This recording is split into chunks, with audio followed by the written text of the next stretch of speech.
CJP का surrender plan, वही plan जिसकी स्क्रिप्ट अमित शाह साहब ने ही लिखी थी, एक्सपोज हो गया। लेकिन सिर्फ प्लान एक्सपोज नहीं हो गया, बल्कि वो प्लान आज की तारीख में फेल होता हुआ नजर भी आया। जेनजी, इस देश की युवा पीढ़ी, 15 साल से लेकर के 28 साल तक के बच्चे और उन बच्चों के अभिभावक, 28 साल के लोगों को बच्चा नहीं कहते, मेरी उम्र भी लगभग इतनी ही है, लेकिन एक पूरा हुजूम संसद भवन के मुहाने तक पहुंच गया, 150 मीटर की दूरी तक। और जब वहां तक पहुंच गए तो फिर कांपना लाजमी था साहेब का। तो साहेब संसद भवन छोड़कर भागते हुए नजर आए। कैमरे पर भी वो तस्वीरें आई, एक एजेंसी ने वो तस्वीर जारी कर दी।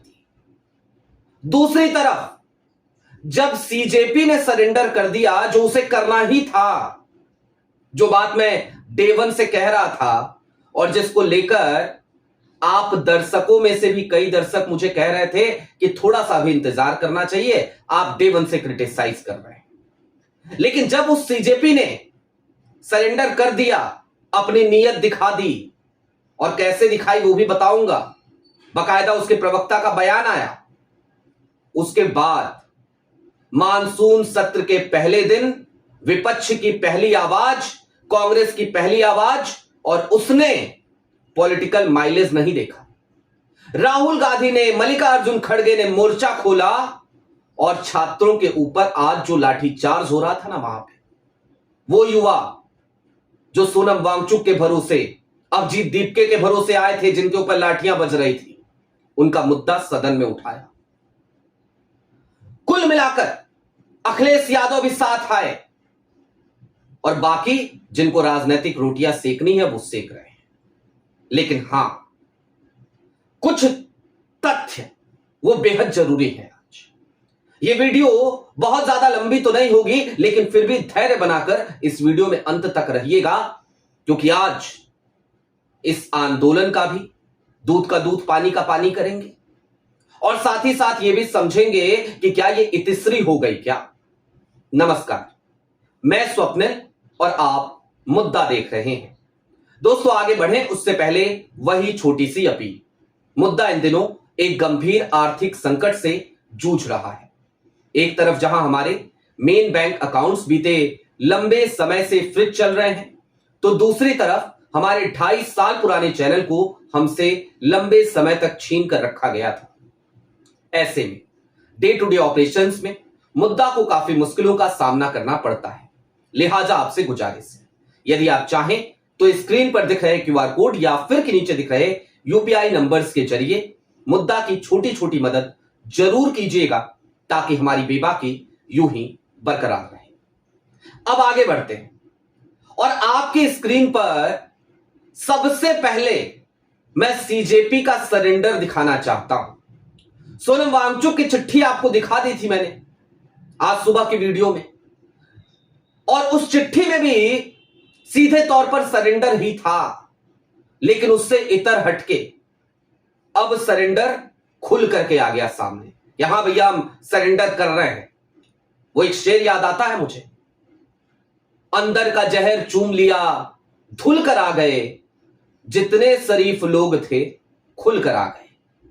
सौरभ दास का एक ट्वीट है आपकी स्क्रीन पर। सौरभ दास सीजेपी के प्रवक्ता हैं और सौरभ दास ने ट्वीट करके इस बात की जानकारी दी कि मैं और आशुतोष राका वो जेपी नड्डा से मिलने जा रहे हैं।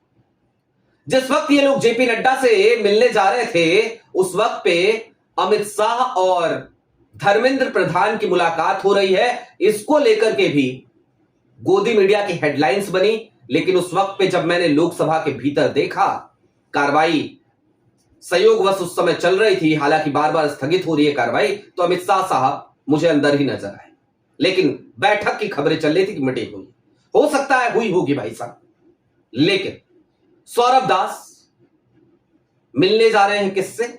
जवाब है जेपी नड्डा से। क्या जेपी नड्डा शिक्षा मंत्री हैं? क्या जेपी नड्डा गृह मंत्री हैं? जवाब है नहीं। तो क्यों जा रहे हैं मिलने? अरे अब तो भारतीय जनता पार्टी के राष्ट्रीय अध्यक्ष भी नहीं है।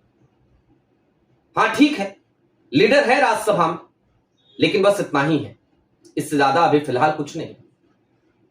क्योंकि मोदी जी के कैबिनेट में मंत्रियों की क्या स्थिति होती है वो आपसे और हमसे छिपा नहीं। लेकिन दोस्तों, सीजेपी का ये पूरा प्लान फेल कैसे हुआ? क्यों हमने कहा कि ये प्लान फेल हो गया? क्योंकि इस देश का जिंजी हमें जागा हुआ नजर आया।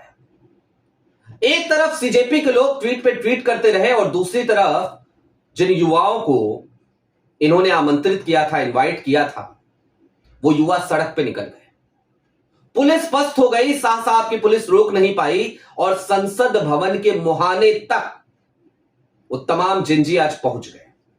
बैरिकेडिंग तोड़ दी, तमाम घेरे तोड़ दिए, आंसू गैस के गोले छोड़ने पड़े अमित शाह साहब की पुलिस को।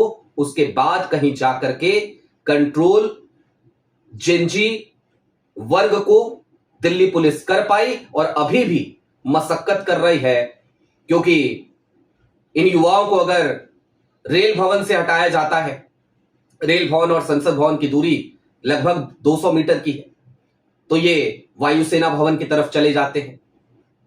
इंडिया गेट की तरफ खदेड़ने की कोशिश की गई, कई बच्चों को डिटेन किया गया, लाठीचार्ज हुआ, आंसू गैस के गोले छोड़े गए, लेकिन उसके बावजूद अभी तक ये जिंजी डटे हुए हैं।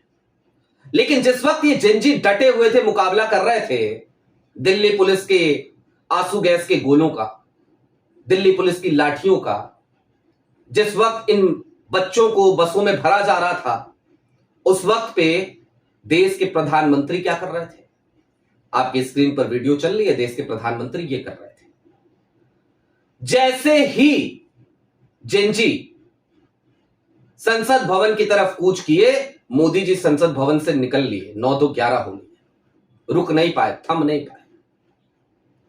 और दोस्तों, मल्लिकार्जुन खड़गे ने आज मानसून सत्र की शुरुआत के पहले दिन राज्यसभा में पॉलिटिकल माइलेज को धता बताते हुए कैसे इन बच्चों के प्रति अपनी चिंता जाहिर करी, वो भी सुनिए। I am thankful to you.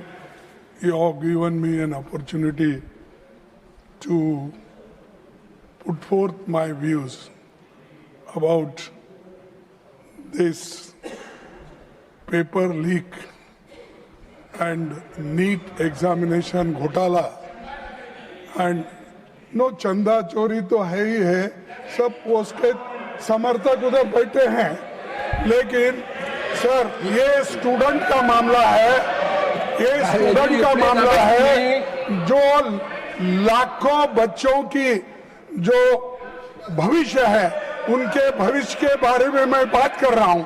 और उसके लिए आज यहाँ जंतर मंतर पे हजारों बच्चे वहां पर आए हैं, वहां लाठी चार्ज हो गया है, गवर्नमेंट मारने की कोशिश कर रही है, गवर्नमेंट दबाने की कोशिश कर रही है, गवर्नमेंट निकलने की कोशिश कर रही है और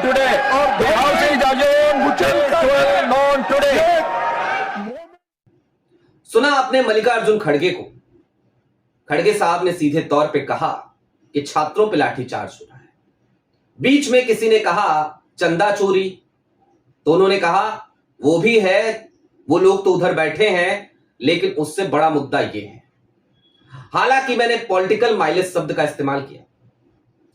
चंदा चोरी जो है ना, वो मुद्दा है जो भारतीय जनता पार्टी को उसके घर में फंसा रहा है। लेकिन उससे ऊपर प्रेफरेंस कांग्रेस ने, मल्लिकार्जुन खड़गे ने अगर किसी मुद्दे को दी, तो वो मुद्दा नीट पेपर लीक है, वो मुद्दा छात्रों का यह आंदोलन है, वो मुद्दा छात्रों की परेशानियां हैं, और वो मुद्दा छात्रों के ऊपर आज हुआ लाठीचार्ज है, दिल्ली पुलिस की दमनकारी नीति है। दोस्तों, बात सिर्फ इतनी नहीं है। समाजवादी पार्टी के तमाम सांसद, डिंपल यादव, धर्मेंद्र यादव, सब लोग वो भी आज कूच कर गए जंतर मंतर पे की तरफ और जंतर मंतर पहुंच गए। प्रिया सरोज भी थी, इकरा हसन भी थी, सब लोग थे। और यहीं तक चीजें नहीं है। दरअसल अब इस बात को समझिए, डे 1 से इस आंदोलन को अब जरा डिकोड कीजिए चलते चलते। अभिजीत दीप के आते हैं, आते के साथ ही उनको थाली में सजा करके परमिशन मिल जाती है 20 जून की तारीख, एयरपोर्ट पे परमिशन। प्रोटेस्ट करते हैं, 3:30 बजे अपने घर चले जाते हैं, 2-4 जगह और प्रोटेस्ट करते हैं, फिर सोनम वांगचुक आते हैं, अनशन पे बैठते हैं और उसके बाद से एक सिंपैथी गेन करने की कोशिश की जाती है। सोनम वांगचुक का इतिहास ठीक है, एनएसए लगा के उनको अंदर रखा गया था, लेकिन बाहर भी तो निकाल दिया गया ना। क्यों निकाला गया? किस डील के तहत निकाला गया? क्या इसी डील के तहत? क्या अपनी मर्जी का विपक्ष खड़ा करना चाहते थे अमित शाह? और आज जब सोनम वांगचुक अस्पताल से लिख रहे हैं तो जिस मुद्दे को लेकर के वो आए थे, वो मुद्दा क्या था? धर्मेंद्र प्रधान का इस्तीफा। क्या कल जो सोनम वांगचुक ने चिट्ठी लिखी उसमें कहीं इस बात का जिक्र था? जवाब है नहीं। आज आशुतोष राका या सौरभ दास की जुबान पर या अभिजीत दीपके की जुबान पर कहीं इस बात का जिक्र है? जवाब है नहीं। नेपथ्य में चला गया। धर्मेंद्र प्रधान इस्तीफा दे ना दे क्या फर्क पड़ता है, अपना काम बनता,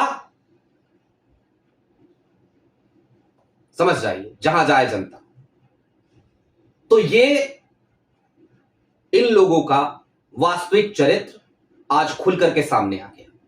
और ये सब कुछ किया क्यों गया? क्योंकि कांग्रेस, एनएसयूआई, यूथ कांग्रेस लगातार सड़क पे है, मुद्दे उठा रहे हैं, आंदोलन कर रहे हैं, वाटर कैनन की मार झेली। विनोद जाखड़, उदय भानु चीफ, दीपेंद्र हुड्डा जैसे लोगों ने, राहुल गांधी ने छात्रों की गूंज के नाम से कार्यक्रम किए। पूरे देश में आंदोलन कर रही है कांग्रेस, तो उससे ध्यान भटकाया जाए और पूरा ध्यान केंद्रित यहां किया जाए। रणनीति महज इतनी थी और कुछ नहीं।